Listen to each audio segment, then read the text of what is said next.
कर रहे हैं आप लोग। चीफ जस्टिस ऑफ पाकिस्तान ने जो बनाया था वो नो रुकनी बेंच बनाया था, 2 निकल गए, 2 उन्होंने आपने कोर्ट की फरमाइश की सर। देखिए ना, मैं उस पे अमल दरामद करने का इख्तियार है। मैं वहां से स्टार्ट कर ले जहां ये 9 रुकनी बेंच बना था। 9 रुकनी बेंच में से 2 जो जजेस थे वो निकल गए, 2 जजेस को चीफ जस्टिस ने हटा दिया, बाकी रहेगा 5 के अंदर से 2 ने कहा कि बात यह है कि हाई कोर्ट के अंदर ये केस सेरे समाते, ये सूबों का इख्तियार है, ये सुमोटो इस पे सुप्रीम कोर्ट का बनता नहीं है, बाकी रहेगा 3। अब 3 कहते हैं हमें 2 पे जो है वो भरोसा नहीं है, और 2 कहते हैं हमें 3 पे भरोसा नहीं है। और अब चीफ जस्टिस ऑफ पाकिस्तान कहता है कि 23 करोड़ आवाम हम पे भरोसा करे, हम जो है मुल्क के अंदर जो है वो आइन की बालादस्ती और रूल ऑफ लॉ पे यकीन दिलाते हैं।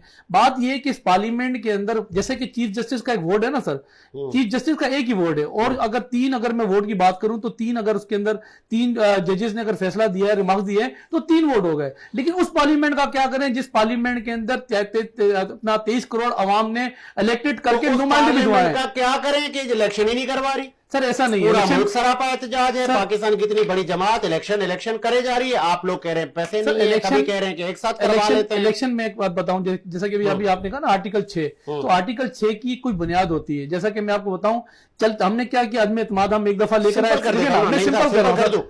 आइन कहता है 90 रोज बाद इलेक्शन, बिल्कुल आइन कहता है, तो आप वो आइन का माने ना। तो आइन ये भी कहता है कि 2 सूबे जब हम अदम एतमाद लेकर आए और अपने हाई कोर्ट ने ये फैसला दिया कि अदम एतमाद आपका रिजेक्ट होता है और 2 सूबे चलते रहेंगे, 2 सूबे जब आप चलते हुए तोड़ दो और कहो कि फौरी इलेक्शन करा दो, तो आइन तो ये भी ज्यादा नहीं देता।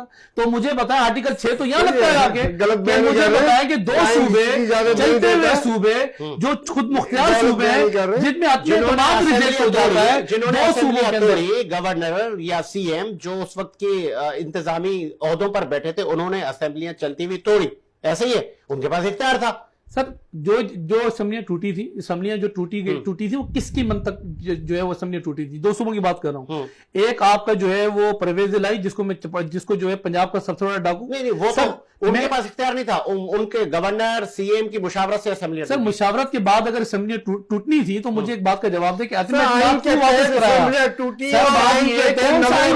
पाकिस्तान को 2 में डिवाइड कर दो।